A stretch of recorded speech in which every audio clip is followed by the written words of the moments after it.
মেজবান্ডারি অসংখ্য দলিল আমার নিজ হাতে প্র্যাকটিক্যাল দেখা।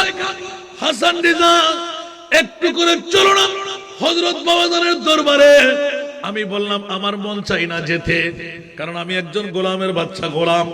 আমার কারণে তোমার দোয়া কবুল নাও হতে পারে, কারণ আমি নিজেকে কাছের বানিয়ে রাখলাম, না জানে আমার বাবাজান হযরত আমার উপর রাগ করে ফেলে।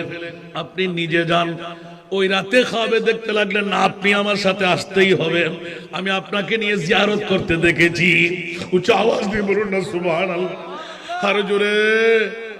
বন্ধুরা, ওনাকে নিয়ে গেলাম, বললাম বাবাজান ও আমার হযরত কেবলা, গোলাম তো আপনার হয়ে আসতে লাগলো, জীবনে না আসলেও আপনার কাছ থেকে কিছু চাই। অফুরন্ত নিয়ামত আপনার হাতে আছে, গৌসুল আজম মেজবান্ডার।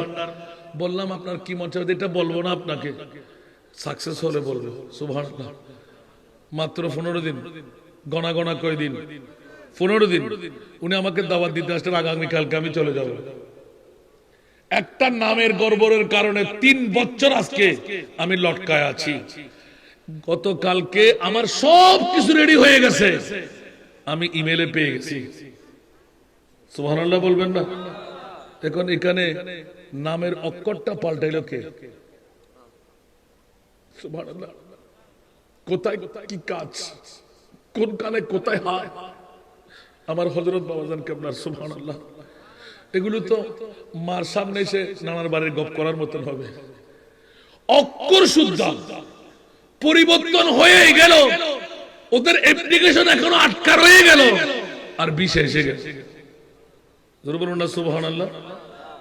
নিগাহে মর্দ মোমেন সে বদল জাতি है तकदीर। সুবহানাল্লাহ।